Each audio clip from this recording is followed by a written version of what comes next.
Okay, national income के part 4 पे हम लोग आ चुके हैं। आज मैं आपको एक्सपेंडिचर मेथड ऑलरेडी मैं आपसे डिस्कस कर चुका हूँ। अभी हम चलते हैं वैल्यू एडेड।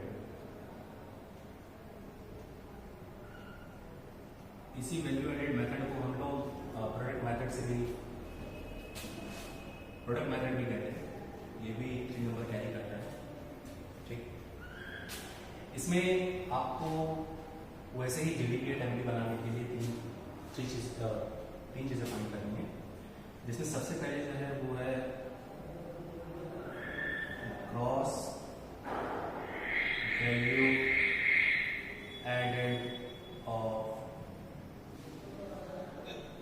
प्राइमरी सेक्टर खोजना है, जो आपको मिल जाएगा। सेकंड आपको जो खोजना है वो gross value added of secondary sector निकालना है। And next gross value added of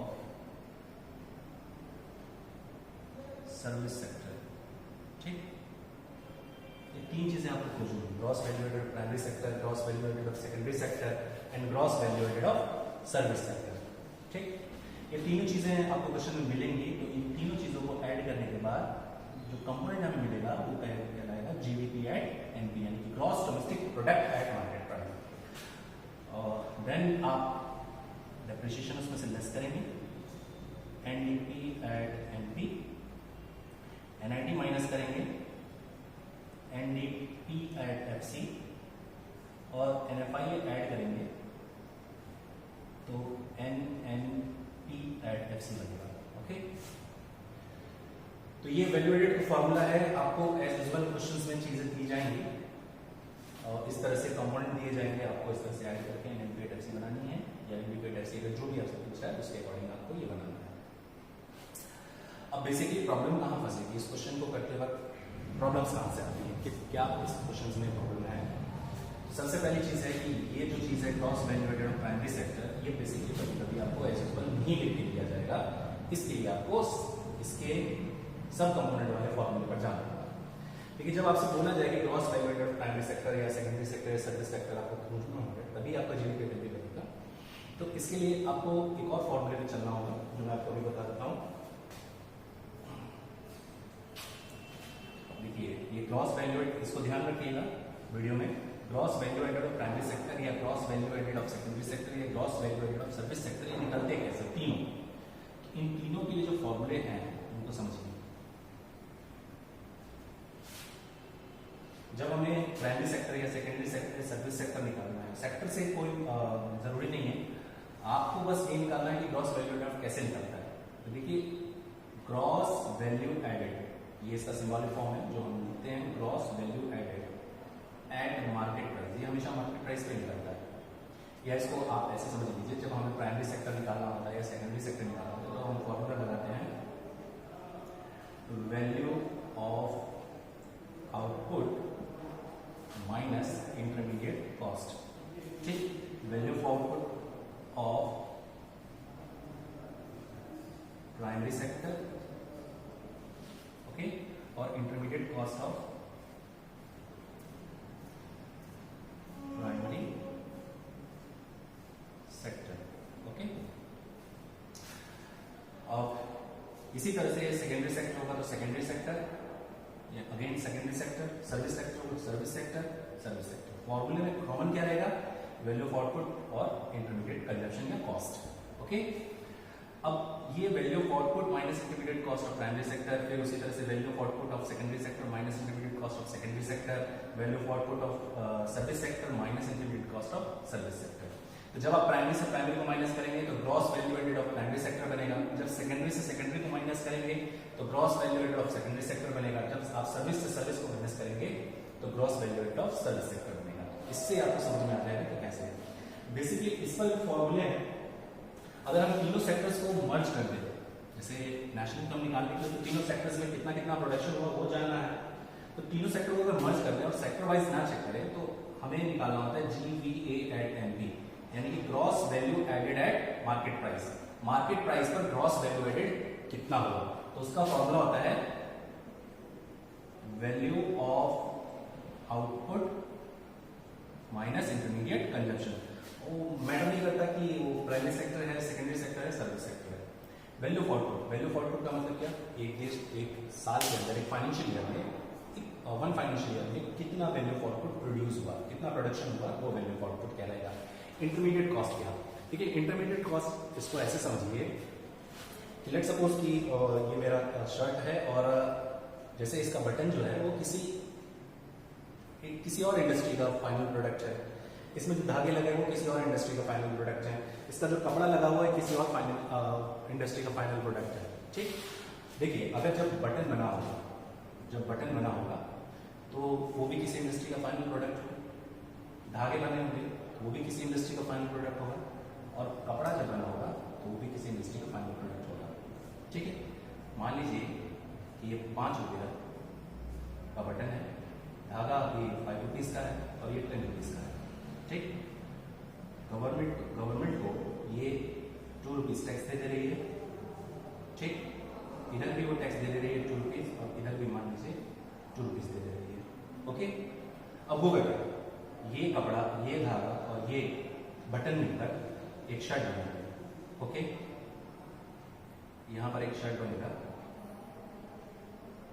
I think इसमें लग गया बटन, इधर हो गए धागे। अब ये फाइनल प्रोडक्ट बन रहा है, होगा क्या, देखिए इसका नुकसान क्या होता है, क्यों हमें हमेशा फाइनल प्रोडक्ट लेना होता है, इंटरमीडिएट कॉस्ट या इंटरमीडिएट कंजप्शन को क्यों माइनस करना होता है, क्योंकि देखिए अगर इसको अलग से ले लेंगे, इसको अलग से ले लेंगे, इसको अलग से ले लेंगे, ये तीनों प्रोडक्ट है तो, लेकिन आखिर फाइनली बन क्या रहा है फाइनल प्रोडक्ट, टी शर्ट या शर्ट। अगर इसको अलग से काउंट करेंगे, इसको अलग से काउंट करेंगे, इसको अलग से काउंट करेंगे और फिर इस शर्ट को भी अलग से काउंट करेंगे, जबकि ये तीनों चीज मिला के ही ये शर्ट बना है, ठीक।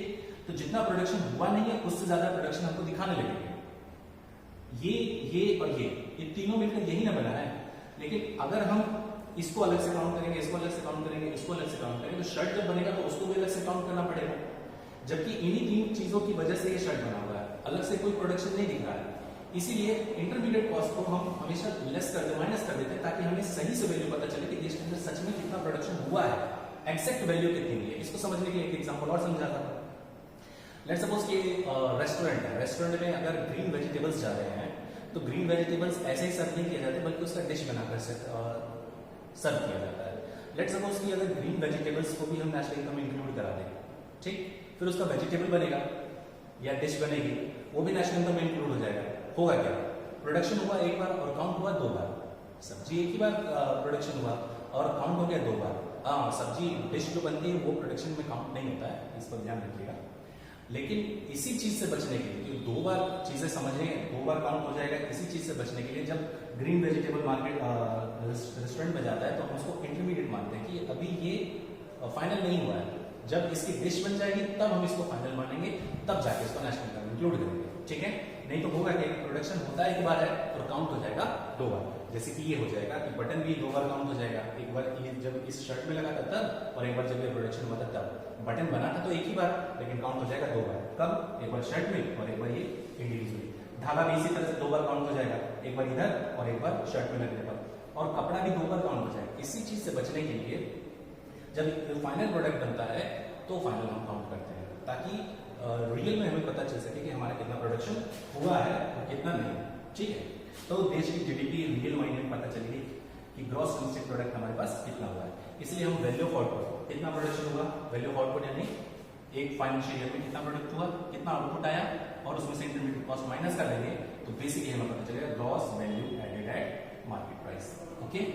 ये चीज हमें चाहे प्राइमरी सेक्टर में पता करना हो, सेकेंडरी सेक्टर में पता करना हो या सर्विस सेक्टर में पता करना हो, ये तीनों चीजें उससे मिल जाएगी, ओके। तो आप इस पर भी न्यूमेरिकल को देख सकते हैं जो नेशनल इनकम में दिया होगा, नेशनल इनकम क्लास में वैल्यू एडेड के। लेकिन इसमें क्या है कि इसमें जो क्वेश्चन ज्यादा पूछे जाते हैं वो मैं आपको फॉर्मूला बता दे रहा हूँ, ठीक। आपको क्लियर नहीं हो तो आप मेरे को व्हाट्सएप के थ्रू क्लियर कर सकते हैं।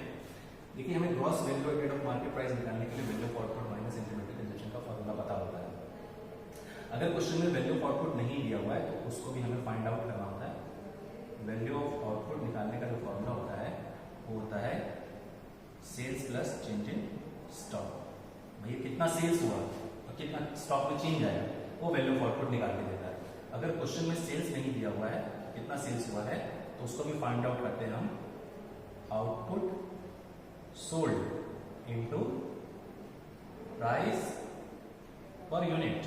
ओके, और अगर क्लोजिंग स्टॉक नहीं है तो उसको निकालने के लिए फॉर्मूला मैं ऑलरेडी बता ही चुका था, क्लोजिंग माइनस ओपनिंग।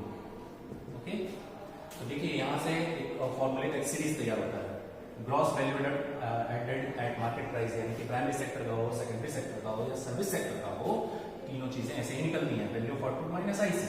अगर क्वेश्चन में वैल्यू ऑफ आउटपुट नहीं है तो आप उसको फाइंड आउट करेंगे कि वैल्यू ऑफ आउटपुट कितना हुआ, एक फाइनेंशियल ईयर में कितना प्रोडक्शन हुआ, कैसे पता चलेगा, कितना सेल्स हुआ, कितना टोटल सेल्स हुआ।